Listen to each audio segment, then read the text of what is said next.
તો હજી પણ કોઈ પણ અમારી ભાજપ તરફથી કે અમારા તરફથી કોઈ ભૂલ થઈ હોય તો દંડવત પ્રણામ સાથે તમારી માં જીતાડશો ભાઈ, જીતાડશો તો હું ભારત માતાની જય બોલો. એના પહેલા હજી પણ કોઈના દ્વારા ગામના કોઈ પણ વ્યક્તિ દ્વારા, કારણ કે ગામે આ વિસ્તાર મને ધારાસભ્ય બનાવ્યો એટલે આ વિસ્તારને ગામનો સૌથી જે કહેવાય ને વડીલ તરીકે એક હું છું. તો હજી પણ કોઈ પણ અમારી ભાજપ તરફથી કે અમારા તરફથી કોઈ ભૂલ થઈ હોય તો દંડવત પ્રણામ સાથે તમારી માં આ સીટને આપણે જીતાડવી છે. બોલો, જીતાડશો? જીતાડશો તો નકળંગ ભગવાનની જય બોલવાની છે.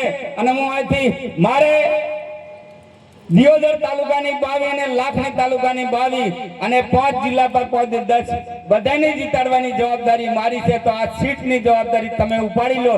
નહીં તો તમે જ કહો કે હવે તમારે ગામમાં આવવું પડશે તો મને લાગે છે પછી આપણે આગેવાની ન કરી શકો. આ તમને ચોખ્ખી વાત કરું છું. હા, પછી એમ ના કહેતો હું કોઈ વધે ફાડે નથી કરતો. બરાબર છે?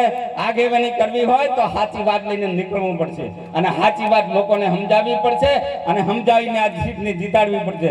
તો જીતાડશો?